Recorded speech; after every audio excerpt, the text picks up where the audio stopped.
Good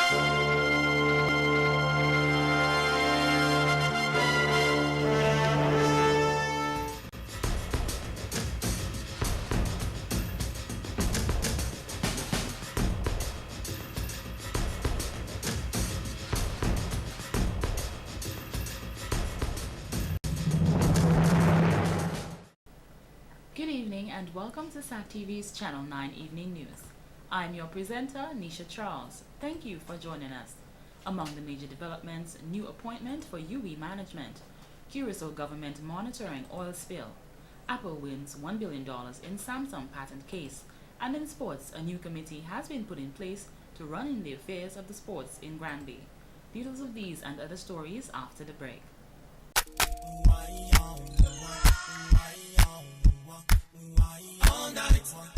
It's your Lime Mega Moment! Win the grand prize of an easy $15,000 shopping spree. Plus iPhones, Blackberries, laptop, gas, and supermarket vouchers. Give me one. The more you top up, pay your bill, or sign up, the better your chances to win. Lime. Value every moment. Visit lime.com for details. Lime terms and conditions apply. Thank you for staying with us. Now for the details of the news. Monday, August 27th, saw a health and wellness symposium organized by Junior Tourism Minister Kitwani Carbon. This was in an effort to help further sensitize the public on ways they can prolong their lives, use home remedies in Dominica to cure illnesses, and market it on an international level. Terry Henry is a massage therapist and has been part of the health and wellness industry in Dominica. At the symposium, she focused on what is health and wellness and emphasized on the importance of taking care of ourselves. Wellness is very simple because most of us know that we need to eat healthy. Most of us know what is healthy and unhealthy food. We know to stay away from drugs, drinks, smoking, We know we need to exercise more. It's all the things we know cognitively, but actually doing it is not easy. She says we need to have a reason to get out of bed in the morning and to go for a run or say no to fast food. And to do this, we need to draw on our motivating factors.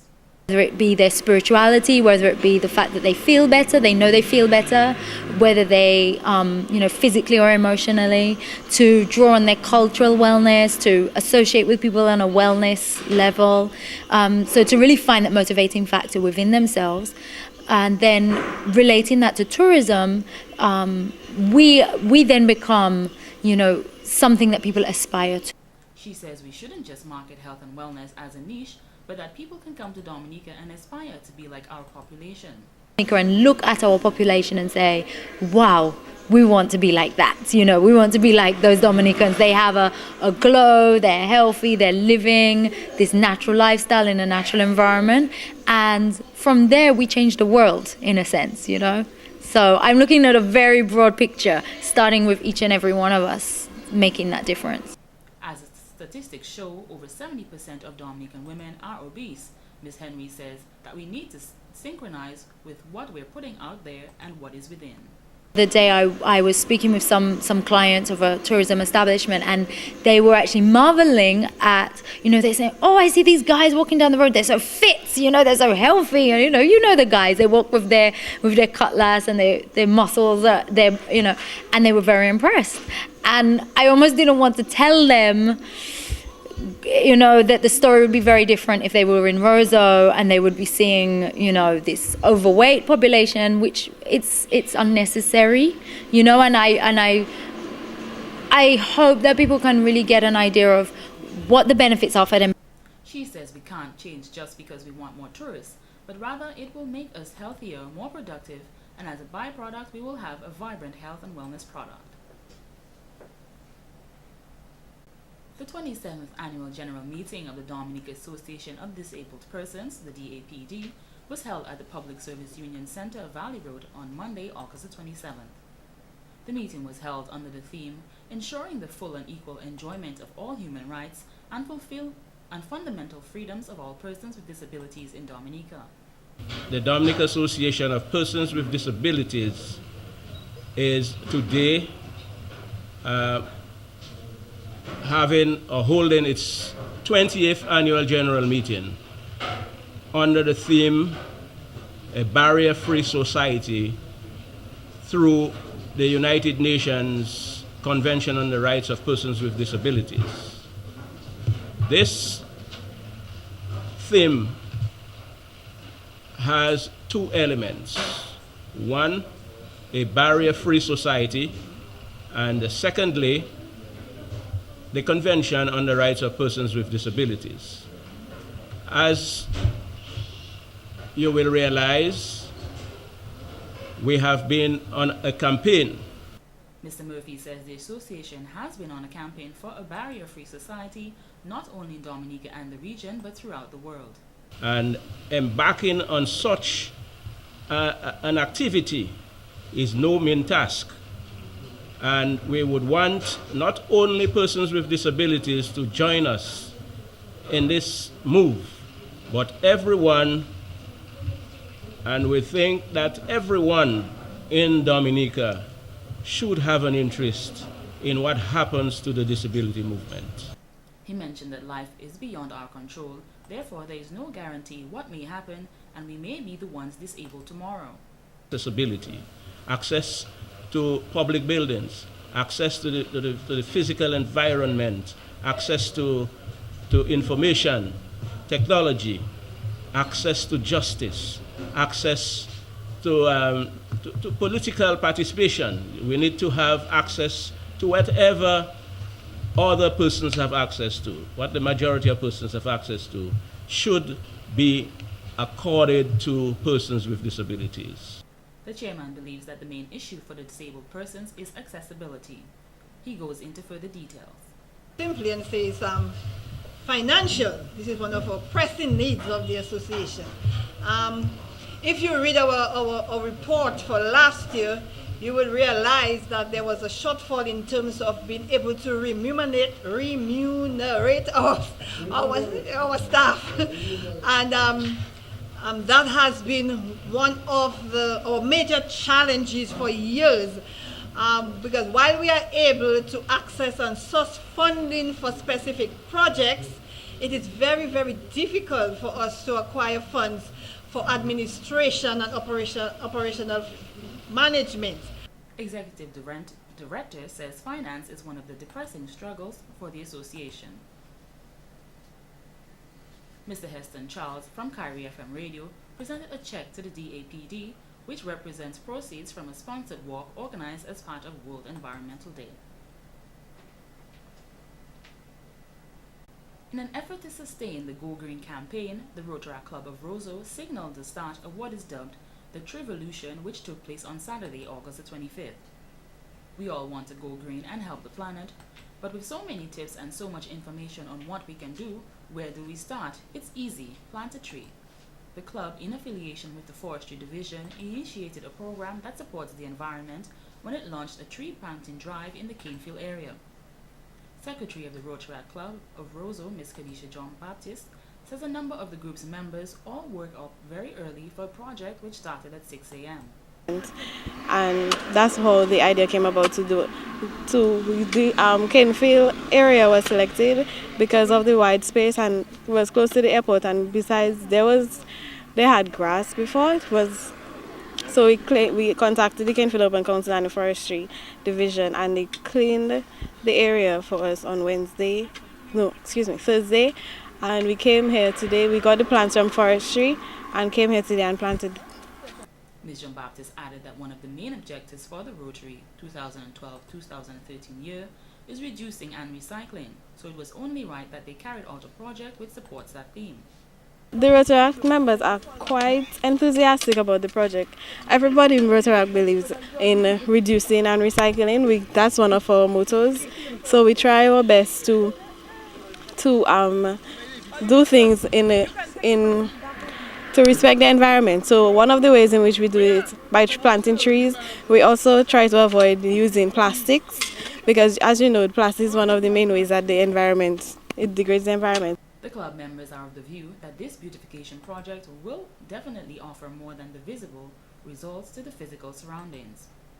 They also say that the immediate environmental benefits are identifiable, but the less obvious social, economic, and communal benefits cannot go unnoticed. We intend to do other projects like visits to the elderly. We plan a senior day As part of our thing, we have a children's Christmas project going on in for December, and we have other community service projects planned for 2013, which include our usual Carnival Princess show. This project was done in partnership with the Forestry Division and other stakeholders, including the Caneville Urban Council and the Rotaract Club, sourced assistance in the donation of plants and the cleaning of the area for plant preparation. Environment is important, and we should always try our best to keep our environment clean, because without a clean environment we cannot survive. So therefore I would like to send a message to the public that join us community service club like the Rotaract Club of Roseau. We do a lot of community service projects. It is good as a young person. The species of plants donated vary from the croton plant, oleander plant, and the bois quaib, among others.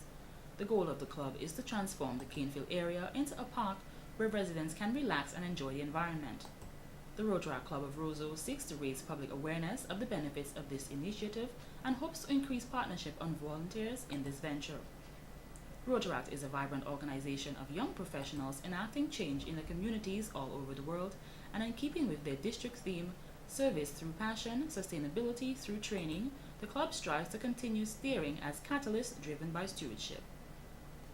Changes have occurred in the managerial structure of the UWI Open Campus country sites, and in particular the Dominica site, as of August 1st, and will continue until December 31st, 2012.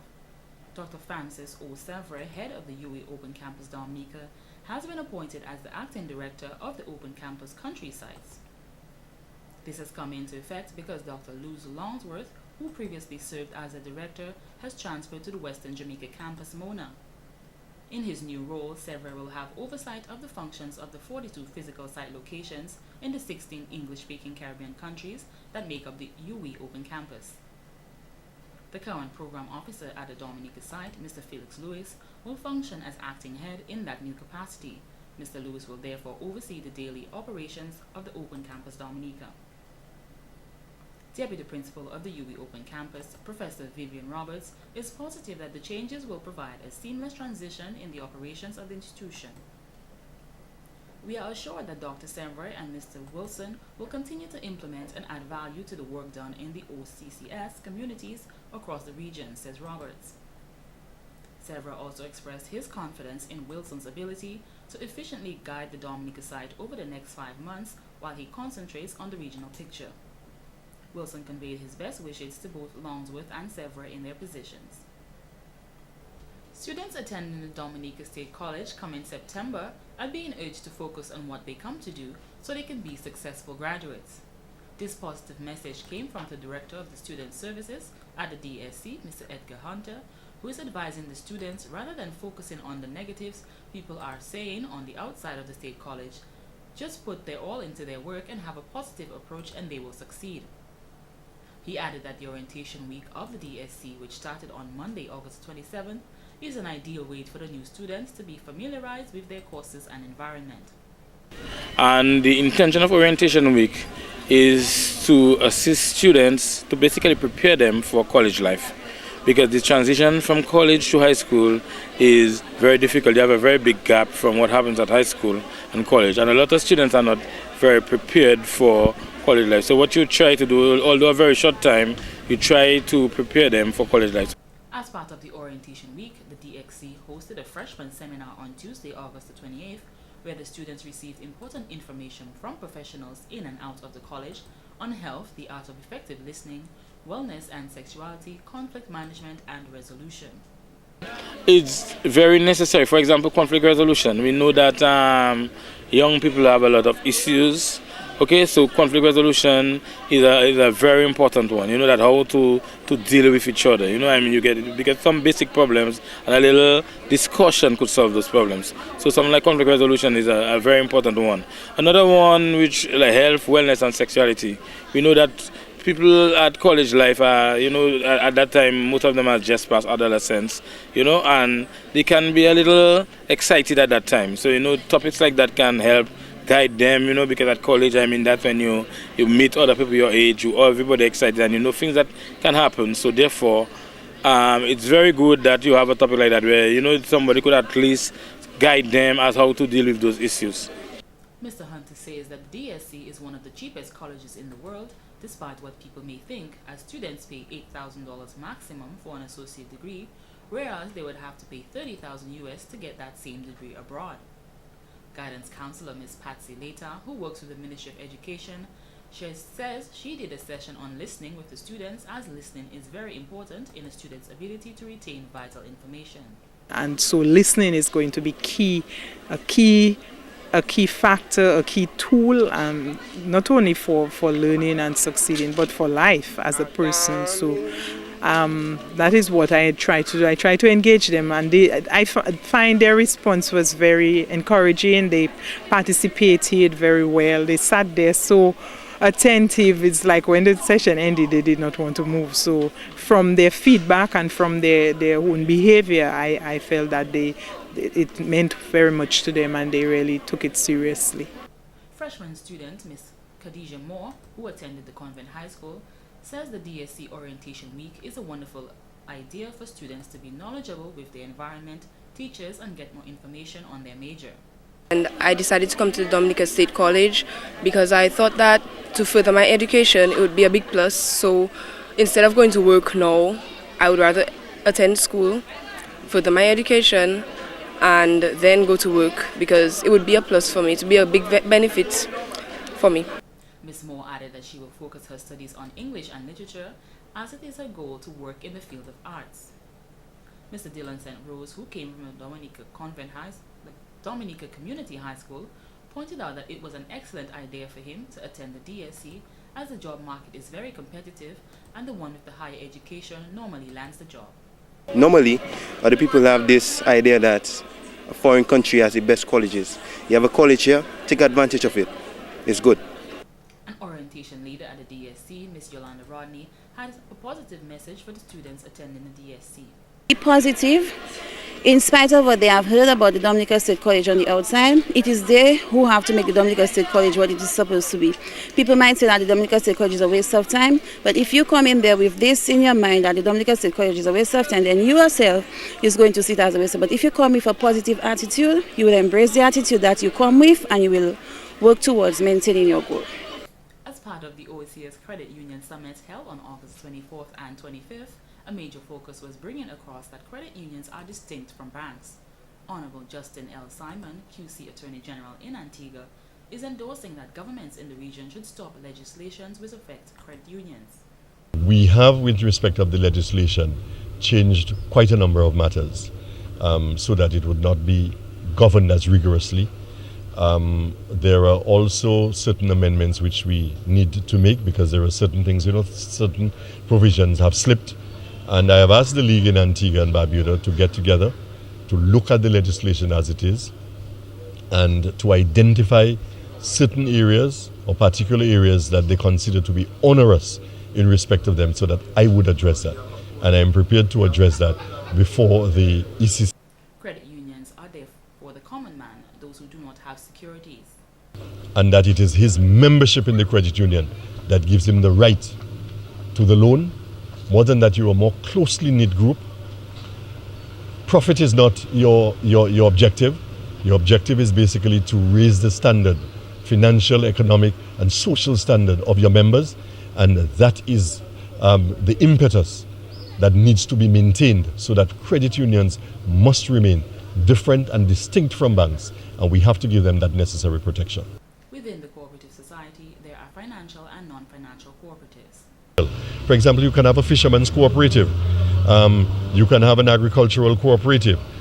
They are there basically to assist the members in respect of the production of that particular element, so that their gain cannot be under the very same microscope as your credit union, which is a financial organization. Coming from the OECS Assembly, they have recognized that standing alone as individual islands is not the way to go. We are too small a pot in the whole world economic sphere, and CARICOM has its difficulties and its drawbacks. So I think it is important that the OECS themselves get together, and the whole purpose of the assembly would be to consider legislation presented to it by the heads so that they can look at the legislation, and it is legislation which of necessity would have to be harmonized. In other words, we will not have each of the OECS territories passing different legislation over the very same subject. It has to be a harmonized piece of legislation, which means whether you are in St. Lucia or Dominica, the rules and provisions are the same. This will further foster the integration of the OECS territories. And in court tonight, the charges of theft and burglary were filed against Trevor Vigil of Riverbank, Roseau. Between the 4th and 5th of August 2012, the defendant was spotted at Mr. Skerritt George Electronics Store at 54 Old Street in Roseau, where Vigil allegedly stole one portfolio DVD leader, one USB, one stereo speaker, and a 12-volt power supply, coming to the amount of $506. On Friday the 3rd, the complainant realized that the window located on the western side of the premises was open and the items mentioned were missing. Also, a stick with 2 hooks attached both to the ends was found. Members of the police force came on patrol around the area and found the defendant on Hillsborough Street, and when he was informed of the report made against him, he said, "Officer, I do not know anything about that." When the defendant was brought against the complainant at the premises, Vigil stated that it was not him, and then he was arrested on suspicion. When asked by Magistrate Evelyn Baptist, is there anything the defendant would like to say, he replied he is willing to repay everything he stole, and he would like the magistrate to be lenient towards him based on the charges. Magistrate Evelyn Baptist says business owners are beyond frustrated of the amount of theft that is taking place in communities, and she needs to take that into consideration. In addition, she mentioned that although the defendant has previous charges that are 10 years old, and he did not waste the court's time by pleading guilty, she will also take that into consideration.